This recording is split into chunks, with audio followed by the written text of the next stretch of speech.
Ini adalah episode ketiga. Pada 2 episode sebelumnya, kita sudah menjawab 3 dari 10 argumen yang selama ini membuat kita yakin bahwa bumi berbentuk bola. Pada episode ini, kita akan membahas topik nomor 4 dan 5, yaitu soal teori bumi mengelilingi matahari dan gravitasi Newton yang merupakan landasan dari seluruh dogma sains modern.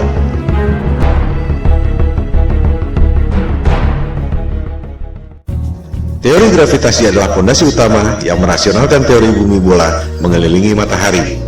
Kita tidak jatuh meski posisi kepala kita di bawah dan kaki kita di atas karena gravitasi. Kita tidak terlempar meski bumi berputar mengelilingi matahari karena ada gravitasi. Tapi, bisakah Anda menjawab mengapa air laut bisa nempel seperti kena power glue sementara balon gas bisa terbang? Bisakah Anda menjawab apa yang membuat matahari punya gravitasi sehingga mampu menarik planet-planet mengelilinginya? Kalau Anda bisa menjawab, silakan ajukan ke Komite Nobel. Sebab Einstein pun sudah berusaha menjawabnya dengan teori relativitas dan ia tak dapat hadiah Nobel untuk itu. Kebanyakan orang tak menyadari bahwa gravitasi Newton dan juga relativitas Einstein adalah teori, bukan fakta. Mari kita buktikan. Newton mengemukakan teori gravitasi tahun 1678 untuk merasionalkan teori bumi mengelilingi matahari yang terakhir dikemukakan oleh Galileo tahun 1615. Ketika itu, orang baru tahu ada medan magnet bumi lewat buku yang ditulis oleh William Gilbert berjudul The Magnet.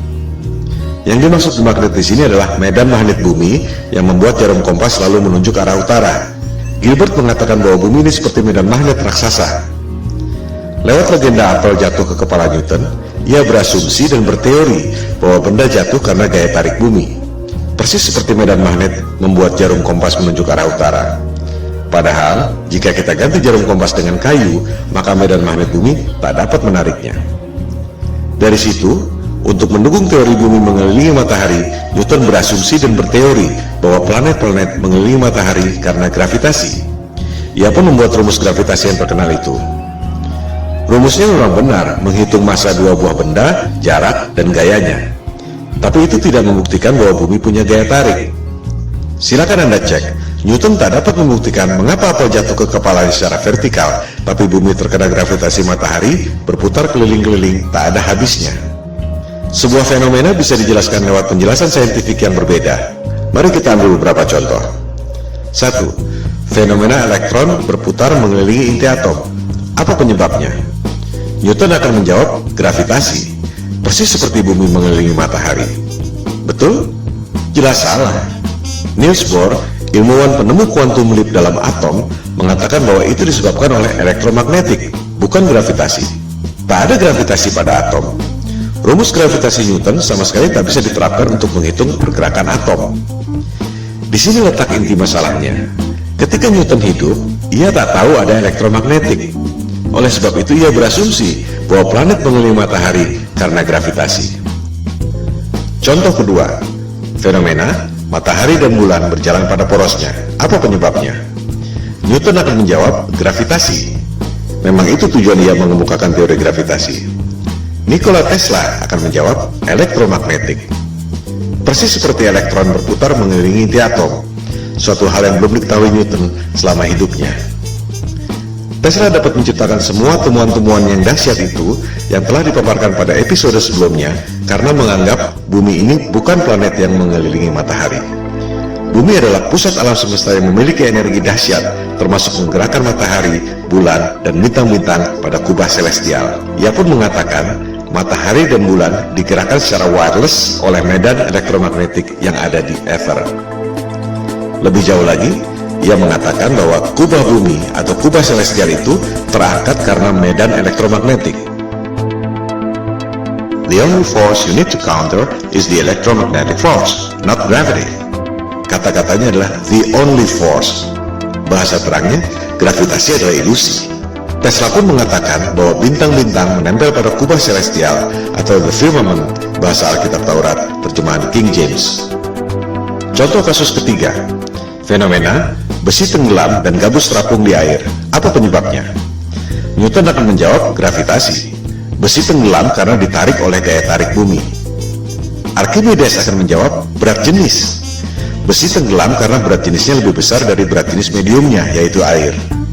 Gabus terapung karena berat jenisnya lebih kecil dari berat jenis mediumnya, yaitu air.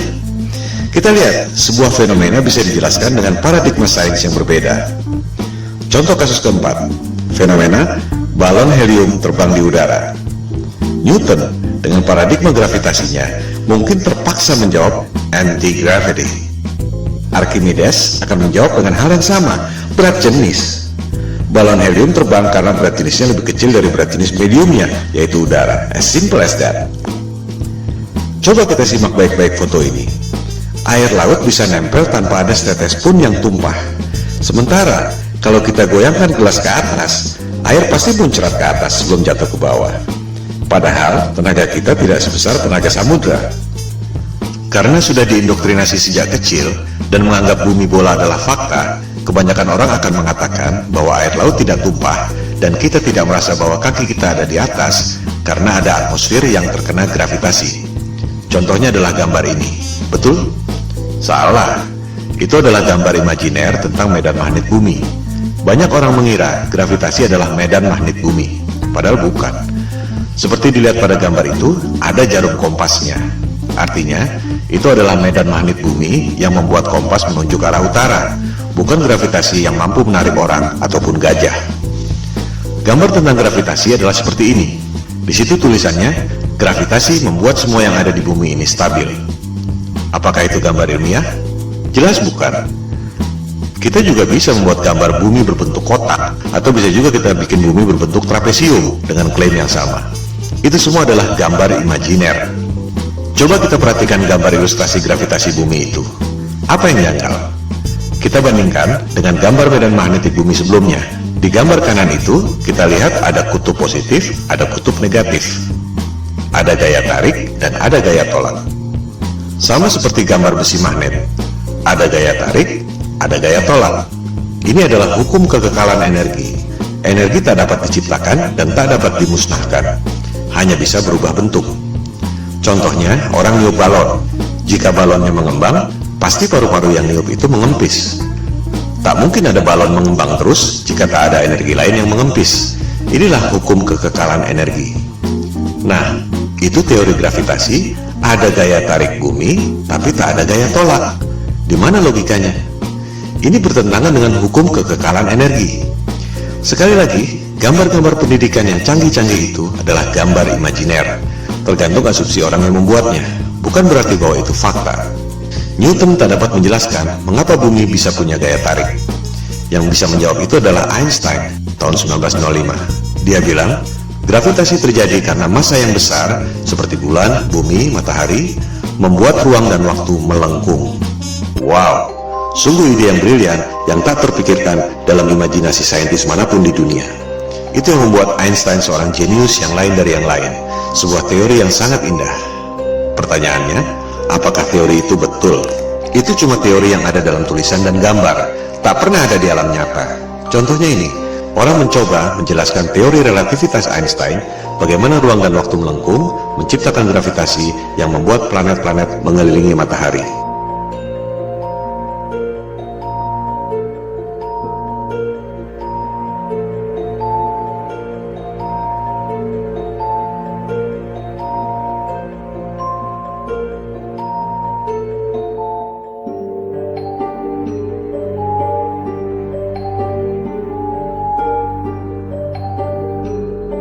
Kita lihat, tetap saja bola-bola yang kecil itu jatuh kan? Tak mungkin ada benda berputar-putar terus selama ribuan tahun. Ini semua adalah teori ilusi, dan orang sedunia terpesona dengan pertunjukan sulap itu. I hate to say this, but there's no such thing as the force of gravity. Well, I wish I didn't know that. Sorry, say that again, Marcus. There's no such thing as the force of gravity. Well, explain that. I can explain it with some maggots. That's why it took Einstein to realise, it took a genius to realise that there is no force, but all that's happening is the Earth is moving in a straight line, but of course a straight line, or the shortest distance between 2 points, in a kind of curved thing like this, is a circle. It's a circle. Sort of like using psychedelic drugs, say. Yeah. Gravitasi adalah ilusi, yang nyata adalah elektromagnetik dan berat jenis. Mari kita buktikan.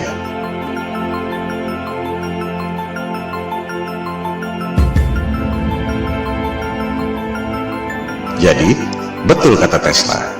Satu-satunya gaya yang harus kita hadapi adalah elektromagnetik, bukan gravitasi. Elektromagnetik bisa kita buktikan lewat benda-benda nyata, bukan cuma gambar-gambar konsep imajiner seperti gravitasi. Huge alternating electric current. On top is a 1 kilogram aluminium plate. So we hear this noise. What's that noise? It's the vibration of the plate because it's vibrating at 2 times the frequency of this one. Whoa!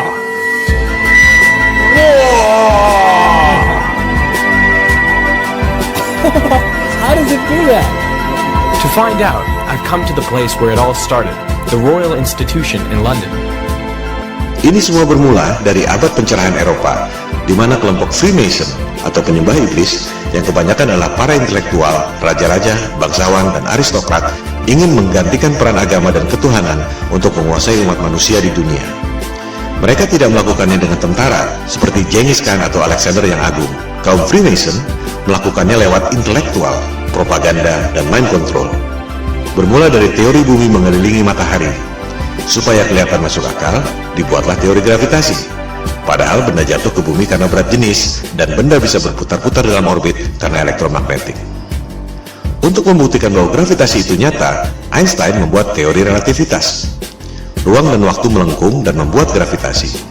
Padahal, kalau konsep itu dibuktikan lewat benda, terbukti bahwa benda-benda yang kecil-kecil itu pasti jatuh juga ke benda yang besar. Supaya kelihatan rasional, dibuatlah asumsi baru. Ada kekuatan maha dahsyat yang membuat benda itu berputar-putar, yaitu Big Bang. Apakah Big Bang itu fakta? Jelas bukan. Itu adalah teori. Bahkan di kalangan mereka sendiri pun, Einstein misalnya, tak percaya dengan Big Bang. Ia berpikir bahwa alam semesta ini steady state, tak ada awal, tak ada akhir. Big Bang dan gravitasi adalah Tuhan palsu sains modern. Semua pertanyaan yang tak terjawab dilemparkan pada dua hal itu. Media-media dan dunia pendidikan mempropagandakan teori Big Bang seolah fakta, lengkap dengan gambar-gambar canggih yang sebenarnya cuma imajiner. Berikut usia alam semesta 14 miliar tahun yang sebenarnya cuma perhitungan matematika berdasarkan asumsi.